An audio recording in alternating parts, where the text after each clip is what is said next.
Steve Jobs once said, "Your time is limited, so don't waste it living someone else's life." This one line carries the weight of an entire lifetime. And today, I want to tell you the story behind that mindset, a story that can push you to change your life. Steve Jobs wasn't born successful. He wasn't born rich. He was adopted by a simple family who promised a biological mother that they would send him to college. They tried, but college was too expensive. Steve dropped out because he didn't want to spend his parents' life savings on something he didn't understand. But instead of running away, he started attending the classes he actually found interesting. A calligraphy class, something that seemed totally useless at that time. But years later, when he built the first Macintosh computer, that calligraphy class became the reason Macs had beautiful fonts and typography. Jobs said, "You can't connect the dots looking forward. You can only connect them looking backward."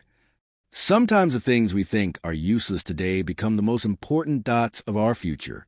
Steve Jobs followed one rule: listen to your heart. Everyone around him had opinions. What he should do, what he shouldn't do, which path he should take, which path he should avoid. But he believed that the only voice that truly matters is the voice inside you. He said, "Don't let the noise of others' opinions drown out your own inner voice." He built Apple with that same mindset.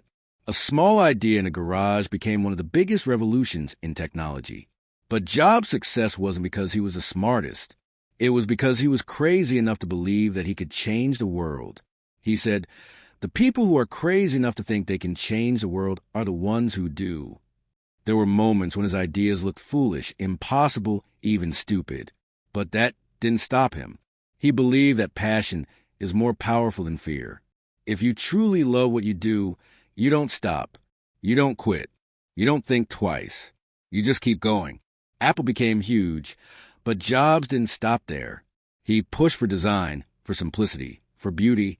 He believed that a product should not just work well, but also feel good, look good, and be a part of your life.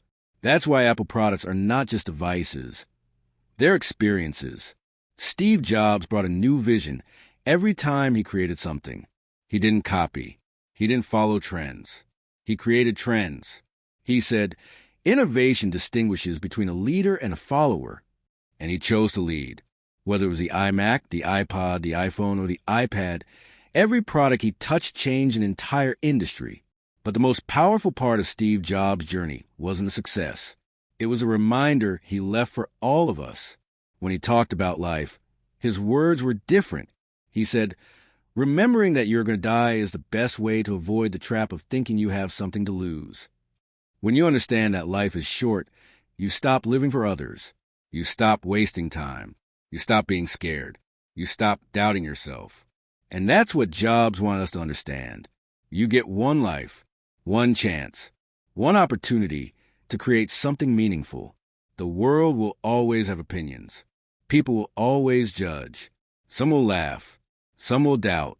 But the only thing that truly matters is what you believe you can do.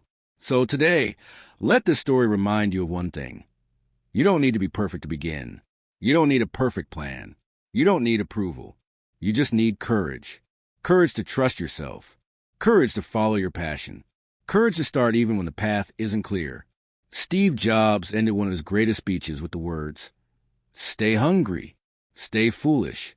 Stay hungry for growth, improvement, and dreams. Stay foolish enough to believe that you can achieve what others call impossible." Your journey starts today. Your ideas matter. Your dreams matter. And your time is limited. Make it count.